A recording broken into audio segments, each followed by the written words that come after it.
It's Thursday. It is March 20th. I'm Andrew Hawthorne, and I'm in for Adam Walsh today. You're listening to The Signal.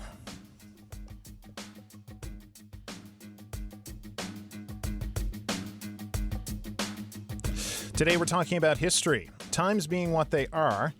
Particularly, we're talking about attempts to erase history. It's a bit of a heavier show today. Right now in the U.S., the Trump administration is working hard not only to change what their country is, but what it has been and who gets to take part in that. Government records are being deleted or heavily edited. In many cases, references to women or black men in leadership positions and references to trans people have all been but erased. What's more, the non-government organizations that collected those histories are also being defunded. Here's a bit of history. Heinrich Heine, in his play Almansor, said, "Where they burn books, they will ultimately burn people as well." That book, along with thousands of others, including a library of gay and trans studies, was burned by Nazis as part of Magnus Hirschfeld's Institute of Sexual Research in 1933. When you see pictures of book burnings from that era, that is what is being burned. But if you go to the site of that book burning today, instead you will find Heine's phrase that they tried to erase carved into the ground. My guest today just presented a lecture on this topic titled "The Present Without the Past, the MAGA Attack on Historical Knowledge." So here I have Associate Professor of Folklore at Memorial University, Mariya Lesiv. Thank you. Alessio Ponzio, visiting assistant professor at MUN's History Department, specializing in LGBTQIA+ history. Hello, Alessio. Hello. And Julia Polyck-O'Neill, assistant professor in communications and media studies, specializing in feminist media studies. Hello, Julia. Hi there. So let's talk about the lecture you did just a couple weeks ago. How did this come to be? Why did you decide to give this lecture? So I think that really the idea came up after having, a lot of conversation together with different people in the U.S. also. I am part of the, American Historical Association. There is a specific group that is the LGBTQ group. And we start having a lot of conversation about what to do now that we are seeing, documents disappearing and archives disappearing, people disappearing. What can we do as historians? Is there something concrete? Maybe we should have a conversation about it. And so I contact people at the university, and they, just start suggesting names. You should contact this person. You should contact this other person. And we put together this panel, and it was an amazing conversation that dealt with many different things because it dealt with queer history, but also we dealt with Ukraine, we dealt with archives, and so it was, I think, an amazing conversation we had. And how did you get involved with this? What was your take on these panels, Julia? Well, I think that you were in contact with my friend Maria Meyer in modern languages and history, and she knew that I work on feminist archives and digital archives, and so there was kind of a loose fit with the conversation. And my background, I'm interdisciplinary, but I work in digital humanities, and digital humanities sort of represents a really interesting community, and one of the strengths of that community is sort of collaboration and sort of distributed scholarship. And I think that there have been all of these interesting initiatives to try to rescue data that's at risk, and I could see the relationship between this conversation and what I do. Thank you. Maria, why did you want to get involved with this topic? Thank you. So I'm not a historian, but what I do professionally has a lot to do with history, because among my research interests are political beliefs and their trajectories of formation, how people make political choices. And it involves history big time, because history gets interpreted, reinterpreted, manipulated, misinterpreted, while political beliefs are formed and multiple truths are formed. So some colleagues in history knew my research interests, and this is how I got involved. Let's talk about some of those truths that are being formed. So a lot of things are shifting right now, especially down in the U.S. And you know, it's easy to throw around terms like, oh, they're rewriting history and stuff like that. That happened when people were tearing down statues a couple of years ago. Oh, that's rewriting history. So what is happening now that is rewriting history, if it is indeed happening that way?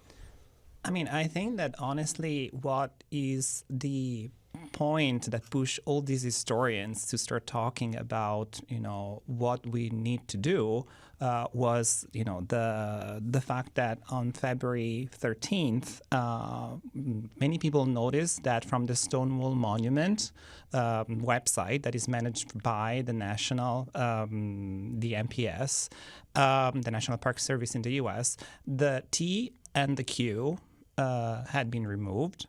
Queer and trans had been removed. And so basically the LGBTQ+ had turned into the LGB. And for many people, the fact that, you know, a place like Stonewall that could not exist without the T, as they underlined, was going through this process was kind of amazing, impossible to accept, because trans people had played and continue to play a very important role in the community and had played a very important role in LGBTQ+ history.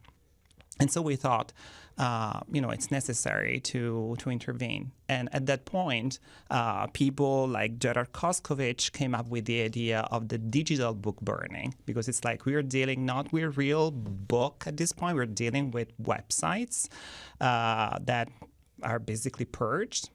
And that was the big issue. I mean, you know, basically words and acronyms being mutilated. That is fascinating. I mean, we're going to get into the digital side of this a little later, too, because it is one thing to talk about like historic book burnings or whatever, but to talk about the digital aspect of this, where it's not having a big bonfire, it's pressing a couple keys, is really something. Yeah, Stonewall, of course, the flashpoint for queer rights, especially in North America, and started, you know, mythologized somewhat, but started by a trans woman, Marsha Johnson. So to take the T off of that was particularly offensive to a lot of people, I think. It was. And there are other records. We've read about NASA being ordered to remove any records of women in leadership positions from their website, as well as some Black Medal of Honor recipients have been scrubbed from government websites so that it's not there that any Black men have won the Medal of Honor. Why are these examples the ones that they're targeting? Why are they getting rid of women in leadership positions? Is that a problem for who in the government is this a problem for down there, and why would they do it? Well, DEI is really a hot button topic right now in the U.S., diversity, equity, and inclusion. And these initiatives were created for a reason. And it was because it was very difficult for minoritized people to gain footing in power structures. And so, you know, the initiatives have worked. And there's a perception by the right that there's some sort of injustice against, you know, white cis hetero men, and I've never really understood the logic of demonizing DEI, but that's what's happening, and this is why we're seeing this widespread erasure of anything to do with minoritized identity in these central places of you know where knowledge can be acquired. And, you know, I also think, honestly, that the other issue is that many people are using DEI or EDI, according to, you know, where you are, as a term. They have no idea what it means sometimes. And Absolutely. So to me, it's like, well, it's very good, you know, that you said equity, diversity, and inclusion, because that is what it is. And many people just use EDI, like the gender ideology. What is the gender ideology? What is it? And so you use this term to confuse people and so that they don't understand what is going on, really, you know. Absolutely, and I think it's really important to include ableism and physical disability in DEI, which it is, because we are all eventually going to be disabled. Yeah. DEI applies to everyone on the planet. Absolutely. I guess, there's somewhat of a debate online about what the goal here is. When we, I referenced the 30s there, and obviously that's its own situation. And part of the goal there was a racist ideology, that we wanted to erase a certain kind of person, particularly a certain kind of Jewish person in the case of Hirschfeld, and those philosophies, had no place in Germany, and that's what was going on there. So is what's going on here, is this just like ideology run amok in this sense, or is it something else? Because other people have theorized that this is a hot button they're pressing so that people are paying attention to websites and not paying attention to something else that they're doing. Like, is there a goal here? Is there a plan here, do you think? In the case of Ukraine specifically, this is kind of misinterpreting history, as Trump is currently in his administration is doing, is to legitimize political action, or rather inaction, right? So it has very real life implications when he officially said, "You should have never started this war," referring to Zelensky and Ukraine in general. And that statement received a great amount of flashback from both the media and general public, because it happened just 3 years ago. We were all watching it. And we were all watching it. But what President Trump is saying to us, like, you didn't actually see what you saw. So, how does that work today? Like, it's one thing, 100 years ago, when not everybody was filming stuff with their phones, and there's so many records of everything that's happening every day. We all were there just a couple years ago when the UN was talking to the Russian ambassador, and Russia was building up a military force along the border of Ukraine, saying, "Oh, that's just exercises. It's just exercises." And the UN is like, you got to reassure us this is just exercises, and also you got to do that. And in the middle of that conversation, he gets a phone call and says, "Okay, I have to inform you that Russia has invaded Ukraine." And that is how it started, and we were all there. It happened live on television. And now that's not what the President of the United States is saying. Like, what does he think we're going to do? You know what I mean? That's why it's shocking, because arguably the war in Ukraine is viewed as one of the most well-documented wars in the history of wars, because of contemporary modern era and communication technologies and social media platforms. I cannot forget a moment when atrocities in Bucha by Kiev were documented and talked about. I was teaching. I didn't have a chance to watch the news yet, and a colleague knocked on my door and came to express her sympathy, because she already knew. So that's why it's so shocking. But at the same time, when someone in that position of authority says something multiple times, for some people, it spreads like a message. It legitimizes his further action, and it shapes political minds, and it results in political choices and how people vote. So it's actually very systemic and very dangerous, in my opinion. Yeah, and I think honestly, that he can say, it seems that honestly the President of the United States can say whatever he like, and he's going to have people believing in what he's saying. And at the same time, it's like they were the one underlining constantly this idea of cancel culture. What are they doing now? This is erasure, So it's very interesting how it's so easy for these people to turn things upside down, and having people then following what they're saying. So we just need to hope that at some point something is going to happen, and people are going to wake up finally about all these lies, that are going on constantly on medias. Yeah, I mean, I guess the concern is maybe they don't. Yeah, you know? that is the issue. And, as you were saying, and we think about what is going to do concretely, because again, I always say we're talking about, pages, right? So website pages. But, as I was telling you when we were, chatting before, the fact that even pages like the CDC page, right, that listed all the hotlines for suicide, removed the hotlines for trans people and LGBTQ people. We're not dealing anymore just with, pages and website. We're just dealing with humans, and this can have major impact. And also the fact that, what they're doing with EDI, the fact that, the National Endowment for the Humanities or for the Arts, people are not able to get funding to conduct research on gender or environmental justice. This is going to impact individuals and research and what we can do as researchers, as scholars, to improve and work for the betterment of society. That it's something that, sometimes we're not seeing like that, but this is also what we do, right?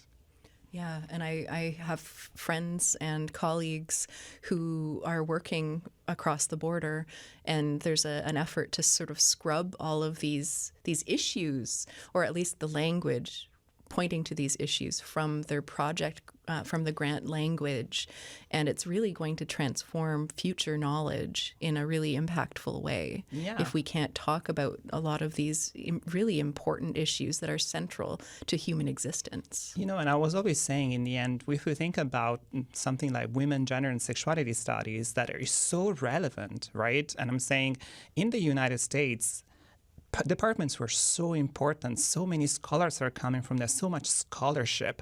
What is going to happen to that? Because now people are not going to apply, for a PhD in the United States. Universities are not going to hire people. So the thing is, they're going to kill women, gender, and sexuality studies. They're going to kill queer studies. And that is the main issue for all of us. The fact, the Berkshire Conference of 2026 probably it seems it's not going to happen, which is a conference of women's historians that has been there since 1930.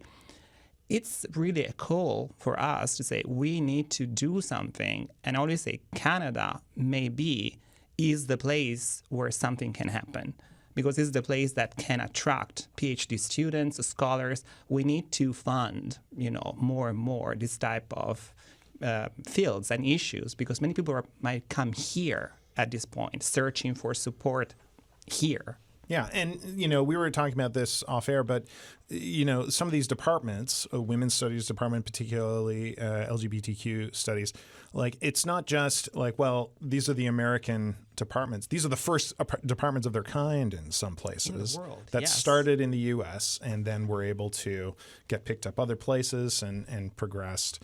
And in a lot of those cases have resources that the world is using. We've talked a bit about the weather department in the U.S. and how the global weather prediction system, that's a big part of that. We talked about the CDC changing things. And so as these departments in the U.S. are they change their language, as you said, Julia, or they're just defunded in a lot of these ways. It does have ramifications. And you talked about Canada picking up the slack on some of this. How vulnerable is Canada to this anyway? As we see these influences in the States that we're tied in with, it's not just those are our buds down there. How vulnerable are our institutions to erasing whole chunks of history?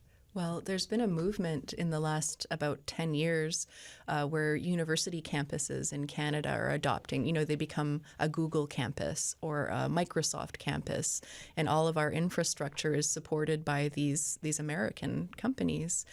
So in some ways, we are extremely vulnerable, and this is the product of sort of globalization, of networking. A lot of the biggest servers are in the U.S. We're more vulnerable than I think we would like to believe we are. in a lot of ways. Some initiatives, it's interesting, just within recent history, initiatives to rescue data that were global were located in the U.S. and used Amazon systems. And so it's kind of ironic to now look at, the sort of the oligarchs that are standing behind President Trump. That was weird too, though, right? Like, can we just say, like, this is all very strange, even considering the first Trump run, that as soon as he was elected, Mark Zuckerberg got up and is like, we're putting all these new safeties in front. We're trying to protect, get rid of misinformation. We're going to flag, Jeff Bezos, the same thing. Like all these, we're going to do this and we're going to do that. We're going to platform. And now this time they're like, no, never mind all that. We're removing all the safeties. Like what happened? Mm-hmm. What happened between now and then? Did they just really hate Biden, or what's going on? I think, the term unprecedented times is taking new meaning. It feels like we're living in a Marvel comic in a way. Oh, man. Not a Jack Kirby comic. He knew what was going on. Were you going to say, Maria? You asked questions about campuses, universities, knowledge, and the spread of knowledge. The Trump administration is actually trying to erase like all scholarship, right? And the anti-intellectual thing, that's like their brand. The anti-intellectual, it's all and these professors. It's very dangerous because the history of Eastern Europe can serve as an example, and the kind of role that knowledge played in those knowledge production processes. When knowledge is controlled, it can be very dangerous. And I am thinking about North American universities during the Cold War era. They all, not all, but many of them had departments of Slavic, Eastern European, and Eurasian studies. But every scholar working in that area studies would tell you that if you wanted to build your career in this area, you had to study Russia. You had to study things from the Russian perspective. You had to travel to Russia to work with Russian archives, which were controlled, severely censored, and that resulted in knowledge production from exclusively a Russian perspective. That resulted in many North American scholars producing the history of that region from a Russian perspective. And one of the very complex examples that I used in my talk during our panel was Trump's another statement, and he said that we must never forget that Russia helped us win the Second World War, losing almost 60 million lives in the process, and I quoted directly. So there are many historical inaccuracies in this statement, and one of them is his reference to Russia. So it was not the Russian army that was fighting, it was the Soviet Red Army that consisted of people, of soldiers of multiple nationalities, including my Ukrainian grandfather, who lost the function of his left arm in that war, fighting with and for the Soviets. But that history is erased, right? So we are not talking about millions of Estonians, Kazakhs, Georgians, etc., who lost their lives fighting the greatest evil of the 20th century. We are talking about Russia. So Russia basically privatized that victory, and now it's one of Putin's main political tools. And that narrative gets perpetuated, and it resonates with so many in the West. Even a student of ours recently told me, she was writing a thesis, and she said, oh, the Russian army. She was referring to like a history of her community and how they talked about World War II. She said, everybody calls it Russian army. Yeah, except for it wasn't Russian, right? But if we keep saying that it was Russian, it's dangerous, because all of a sudden, Russia is good. We should never forget, its great role in our history, and we probably shouldn't be helping Ukraine all of a sudden. Which is weird, because we did have a big old Cold War for many decades, But people don't know. I mean, I think that really the issue that we're experiencing now, I mean, at least is what I'm seeing, is the fact that we have, governments, provincial, national, that basically keep cutting certain departments. And so I honestly need to say that the humanities for sure are not helped at all. And so every time that there is a cut, is going towards the humanities and is going towards history. Honestly, many people, many school children come to the university without having studied history. And I think that that is a very big problem, because we think that people know, people don't know. And so this is how people like the President of the United States can shape the truth in this way, because people have no idea. And so, again, we need more history, and people should study history more. Can I throw the dumb example of this? So, what it reminds me of, there's been a big push for STEM, science, technology, engineering, particularly like for diversifying STEM, getting more women in STEM. That's great. Those are important fields, but they don't include history. And has anybody ever seen, there's a Facebook group called Has Silicon Valley Reinvented the Bus Again? Or something like that. And it's all of these posts by people, guys, who have only ever done engineering and programming stuff.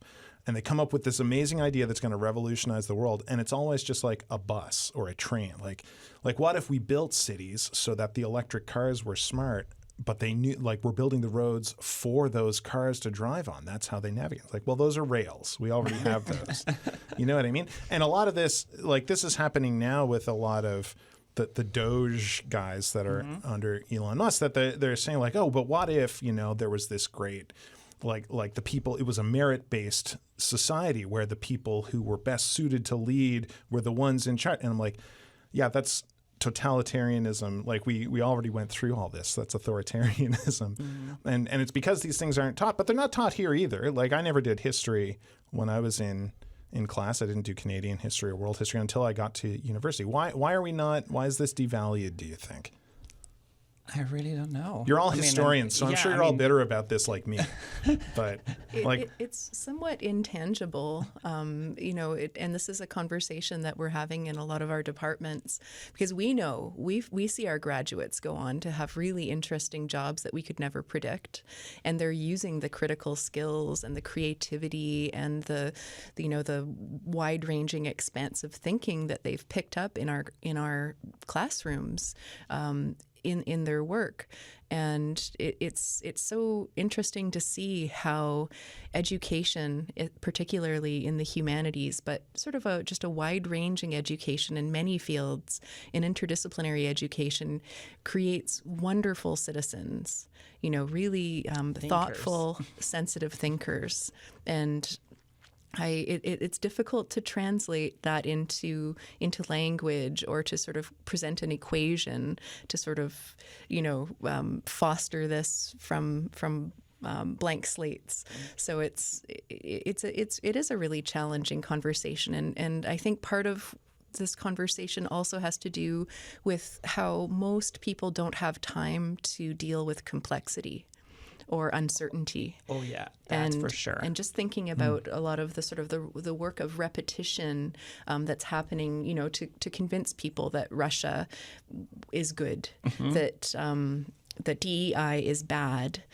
This just sits in people's minds, and I don't know if they're critically turning it over the way that we need to in a time like this. And I think that the humanities and history, they do that. I mean, they help people think critically. They help people, thinking in terms of arguments. I always say my students, but also counter arguments. You need to think about one side and the other. I mean, you need to think critically. You need to think in a complex way. And I think that, as you're saying, Judah, that is the issue. I mean, we're used to simplicity and say, this is it, this is it. There is no possibility of complexity. Complexity is good, is not bad, and we should teach students, complexity is essential. Speaking of complexity and reduction, I know that I'm guilty of this with that introduction to this show, but we just got an email from Gary. When you compare what's going on in the U.S., he says, as to what went on in Germany in the 30s, it's scary with the similarities. I have an entire bookcase dedicated to books on Nazi Germany, and I've read most of them.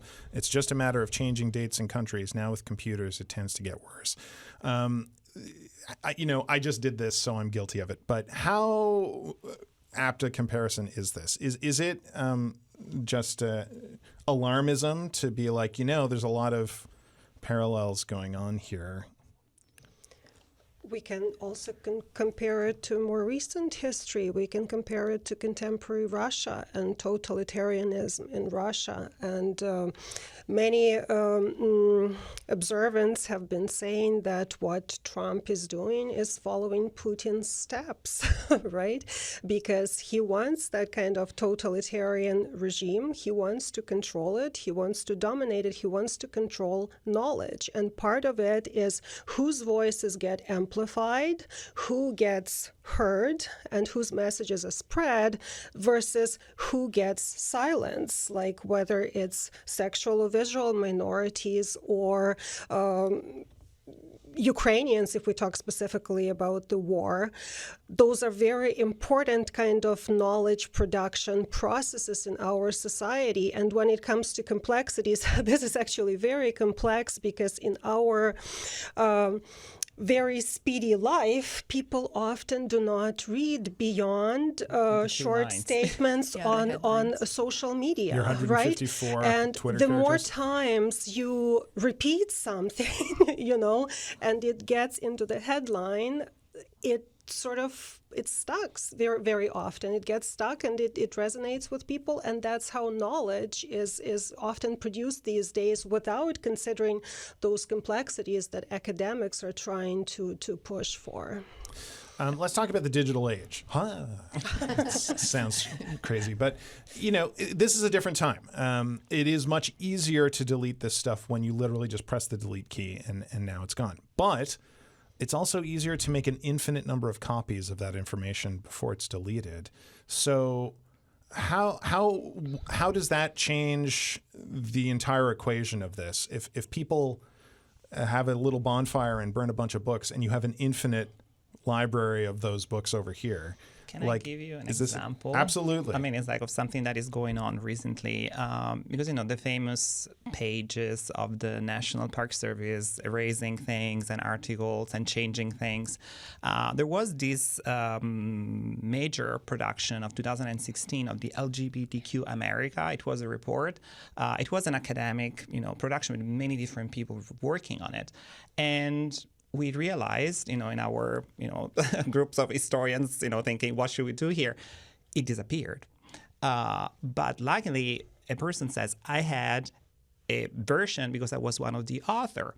And so what happened is that different people throughout the world in different, website, we start just putting it there so that people can basically download it. So, if you erase it from here, I'm going to put it here. And the same thing is going on with other, Out History, for example, is doing the same. So basically they're publishing on their own website texts that were erased, but they saved them. And now they're available again through another, website. And so that is something that it's possible to do, trying to find them back, say, okay, I'm going to put it where I want, and so I don't depend on you, right? Yeah. And that is a method. I don't know if, Julia, you had... This is my question because, I heard in February, too, that was, you mentioned the Stonewall webpage as kind of the flashpoint of a lot of this stuff. And I saw that, too, and I'm like, oh, my gosh, like, what a horrible thing. But on the other hand, I'd never heard that the government had a Stonewall webpage before that. And there's lots of Stonewall resources all over the place. And now, not to lessen how horrible it is to erase. That was the page of the Stonewall Monument. Yeah. And so we're like, that is the page of the monument managed by the National Park Service. And so that is the symbol. The fact that, you cannot find any more Sylvia Rivera or other people, on the website, like Marsha P. Johnson is not there, it's not accessible. You're removing, the people who were so meaningful from a page that is an official page. You're saying, I am rejecting you. And when I say this is an issue of identity that is, basically conducted by the United States of America. And so that is the issue, erasing groups. Because if you erase a group like this, other people today are not going to see it. You're going to kill the identity of these individuals of the past, but you're killing also the identity in the present and in the future. So this is why it was so, impactful somehow from, a U.S. And it absolutely website. is, and I don't want to take away from that. But if I Google Stonewall, the Wikipedia page is the first one that's coming up, and Marsha P. Johnson's photos on the page. So, is this a different thing than back in the day where you could just gather up all the books, you could arrest the people who had the books, and get rid of all the books, and now there's nothing? Are we in a different age, or is it just as bad? I think in some ways it is just as bad. I think official websites really act as a kind of primary document for contemporary research. If I'm pointing my students to resources that are reliable, that would be a kind of resource that I would argue would be reliable. Whereas Wikipedia, it's improved significantly in terms of how we can see its editing history, and there are some really valuable scholars doing work with Wikipedia to ensure its quality. But at the same time, I'll encourage students to do that Wikipedia reading, but then to refer to official sources. Don't cite Wikipedia in your paper, is what I'm saying. and ultimately, these resources, official resources, are in their way peer-reviewed. There's a long process that happens before they get published. Because they're written by scholars very often. Absolutely. And so you rely on them. Yeah. Maria, did you have something to say? I'm thinking about history as a non-historian. It's not only like a matter of fact, but it's also about interpretation and what comes with this MAGA attack on history and on knowledge, that they provide their own interpretation, whether by silencing particular voices and amplifying others, or completely reinterpreting what we thought we knew. So we can find it online, maybe it's saved somewhere, but we can also find these kind of dominant voices misinterpreting historical information, and that's when things become dangerous, right? So they sell us, quote unquote, their knowledge that way, through their interpretation. What you're saying, what is important is that they are highlighting a certain type of history or something that they see as, their own history. I mean, the fact that, for example, in terms of, the National Endowment for the Humanities,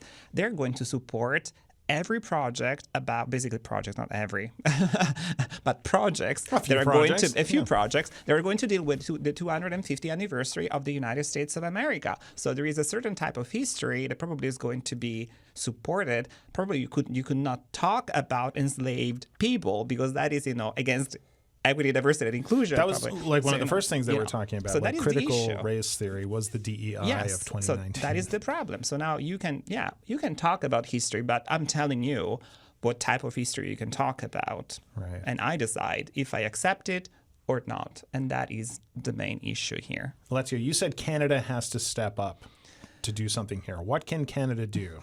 Little old Canada. I think that Canada can do. I mean, honestly, I think that there are many amazing scholars in this country that deals with, Indigenous history, which we do not forget Indigenous history, or LGBTQ history, or gender and sexuality studies, or, race theory, basically so many people.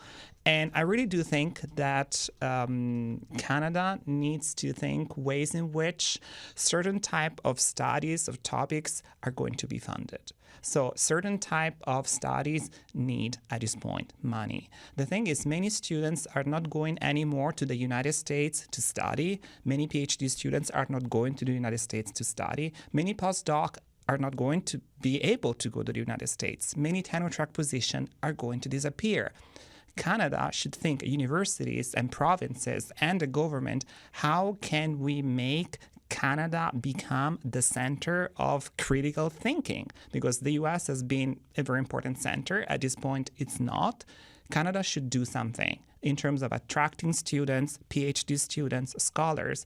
And also, we need to think, how can we help trans scholars and trans students and trans postdoc move away from the United States of America, where they are in danger? So somebody should think about how can we fund and how can we turn Canada into an extremely attractive center of scholarship and knowledge.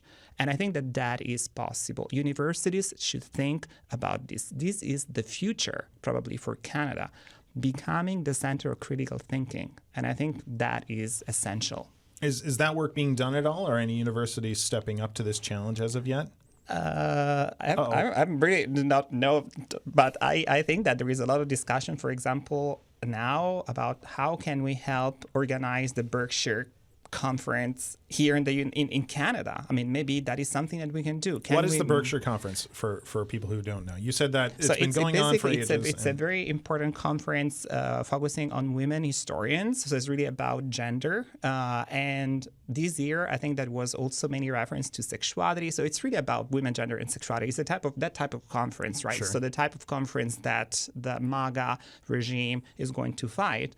And so the idea is it has been happening every year, and everybody's like, what should we do? And so many historians start thinking maybe we should organize it here in Canada, move it out from the United States, organize it in Canada. The main issue that we face in that case is many trans scholars are worried about getting out of the United States of America. They're worried about not having a chance to come back. They might have issues coming back to the United States. That is a big issue. But so people are thinking, so we're all thinking, how can we help? But again, we need institutional help. I'd like to just point out that there's been really important work in media studies being done out of Carleton University, where Dr. Laura Horak has created a really meaningful resource, the Transmedia Portal, which launched last year in Montreal, and as part of, kind of adjacent to Congress, because our big gathering of conferences was somewhat disrupted by meaningful activism around Gaza at McGill University. But as a sort of off-site event, the Transmedia Portal was presented, and a lot of scholars were there. And it's an international project in a lot of ways, in that it's a hub of media works by trans artists, and it's open access. And I think it really is this sort of movement towards open access, sort of radical open access for this kind of scholarship internationally, that this is going to be one of the moves that sort of allows people to go on, because this really isn't just about scholarship.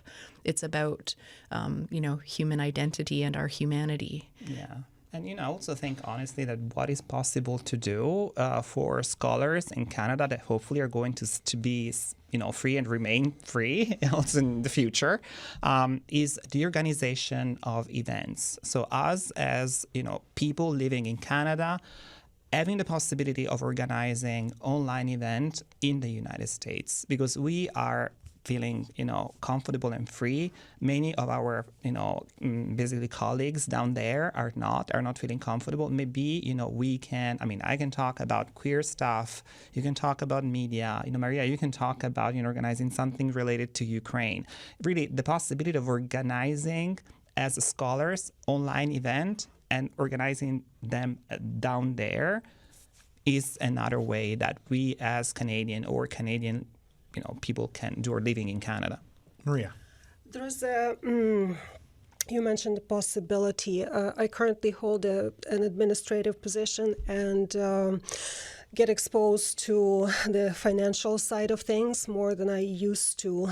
There is, in today's market economy, there's a sort of growing, which we sometimes interpret as attack on humanities, which is very dangerous, because it's attack on knowledge, on important knowledge. Humanities and social sciences departments all across the board are poorly funded and get defunded and that affects everything, because very often these departments and knowledge they produce doesn't translate into jobs immediately in the most straightforward way. So there are many obstacles, and especially in light of the tariffs coming from our southern neighbors, this is going to affect our economy and our universities even more severely. So I don't have a solution, but this is one of the worries of about these obstacles and how they can further attack knowledge production processes. I was having a conversation with a friend, and who was a professor in the United States, and explaining to me how many universities, even in the United States, are not having students going this year because basically they offer the PhD position and say, "We're sorry, we're not sure about the money because of everything that is going on." We've had students rejected after being accepted. Basically accepted, and it says, we changed. Sorry, yes, no sorry, money. but we don't know what is going to happen. And to me, the issue there is that there are many universities, even in the United States, that are rich. I mean, they have endowment that are basically the gross product of countries. So how could you be so scared about this? And at the same time, to me, we are people who produce critical thinking. Do I really want to work in a place where I need to have a leash and a muzzle? And not being allowed to say of doing what I want to say because of money. You're worried that they're going to cut money, and so I'm not going to be a professor anymore. I'm going to be just a puppet repeating something. So I think that here the issue is, yes, the importance of the economy. At the same time, we need to think about the importance of freedom. I mean, the humanities and history and all these wonderful subjects create citizens, create critical thinkers. So even if you don't get out and after 1 month you have a job, you're going to have a job at some point because you know how to think. And so I really do think that universities should really think twice at this point, because this is a matter of freedom. And that is the issue at hand. So really, that is the issue at stake. So yes, money is so important, At the same time, how can we make this money issue work together with the necessity of freedom? Because that is at stake right now, So it's so complicated. Julia, what is the Data Rescue Project? The Data Rescue Project is a collaboration between many organizations, predominantly, interestingly, out of American universities, including the Harvard Law Library, University of Minnesota, University of Michigan, Stanford, among many others. And it's a project that is basically, it's a clearinghouse for initiatives to help rescue these knowledge repositories online, and so people sprang to action pretty early in 2025, and so it seems like the project's slowly evolving and getting its feet under it. But as this clearinghouse, it's sort of a centralized resource for people who are undertaking these projects, and also a place for organizations and institutions to reach out to present websites and other archives that are online at risk. And, you brought up an interesting point, because it's mostly American universities that are on the front line of this, right? Like they're the ones that deep are... irony. They're the one with the money, probably. Well, yes. As you said, Yale and Harvard could buy basically Highlands. But, it's just in the middle of all this, like, tariff, buy Canadian stuff, we got to kind of support the Yanks too, right? Because they're the ones fighting these jobs, or fighting this information loss on the front lines. How can we support that effort? How can we support the people down there that are in the midst of it?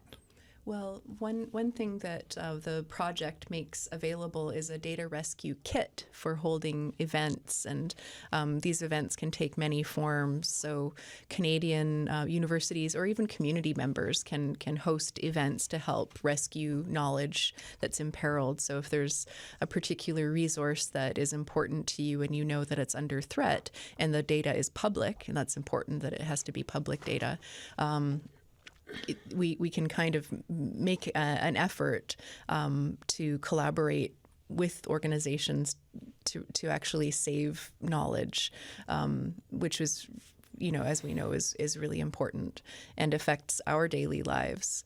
I know that we had chatted earlier, and you pointed out, and this is something that I think is really true, that that it's not only Americans who use these resources, and this is something that's come up moments ago as well, is that the U.S. does represent kind of a global hub for a lot of knowledge production, and as a repository with these resources, these previously well-funded resources. And so I think that it's a really interesting turning of the tables in some ways, but at the same time, it represents a moment where we can collaborate with these institutions. Yeah. What kind of, we're talking about history, we're talking about changing history and stuff, but sometimes history gives us some hints about where we're going with all of this. What kind of lessons do we have from previous times where people have tried to do this? And there are a lot. We've done it here. In Canada, we lost the Long Gun Registry, and we lost a lot of stuff with StatsCan, and then it came back in. How do we get out of this? What's the? Can you just skip to the end and give me the spoiler on what is the recipe to get there? On how we get there? Who knows? I mean, I always say honestly that, when students tell me, about history, teaching and telling us what happened in the past so that we can understand what we can do in the present and the future. Yes, maybe, but always, history is repeating, but always in different ways, right? So there's always different elements that are going to change the recipe. And so you cannot really believe in the recipe because you might end up with a horrible cake. We have a horrible cake right now. Yeah, we have a horrible cake. It's not a good cake. What I'm saying is I'm using this just to say that, for example, on April 7th, we're going to have Doris Bergen, who is a professor from the University of Toronto, who works in Judaic studies, and she's a very important Holocaust scholar. She's coming here, and she's going to give a talk about how everything can collapse very quickly. And she's going to focus on Nazi Germany, but of course she's also going to reflect on modern time. So that is happening on the 7th at MUN. So we're going to put together this event. But I think it's going to be great for people to listen to somebody who is extremely knowledgeable about Nazi Germany and coming here and also talking to us about that past so that we can reflect on the present, hoping for the future. But again, thinking this is not going to be the same. What can we do to face this? I honestly think that there are many signs that are telling us many elements that we can think that push us to think about Nazi Germany, like the Gleichschaltung, when basically everybody was following what the administration was telling them. What can we do in the name of freedom? I think that must be our guiding lights as historians, as scholars, as citizens, as permanent residents, as people who are living here. And that is what the past should teach us. Think critically, try to see what happened, try to see what we can do. But again, nothing is going to repeat exactly the same. That's a relief. Maria, what do you think? Hopefully. How do we get out of all this? It could be worse. Fingers crossed. Thanks. It could be worse. I grew up in the Soviet Union in a totalitarian society, so I have a first-hand sort of knowledge of how things work. One unfortunate thing that we all learned in that part of the world, when certain voices get silenced, when history gets rewritten, it's very difficult to get it back. So now seeing this MAGA attack on knowledge, we should resist in any way, intellectual way we can. Because if we lose our ability to produce critical knowledge, it's going to be very difficult to revive it and to get back. So that's my fear about what is going on in the United States presently. Julia, I'm giving the last word to you. Give us some hope here. Well, I think that there are these really useful and powerful collaborative initiatives. It's important to think about society as a collective, where all voices are important. Absences in these conversations really affect our future.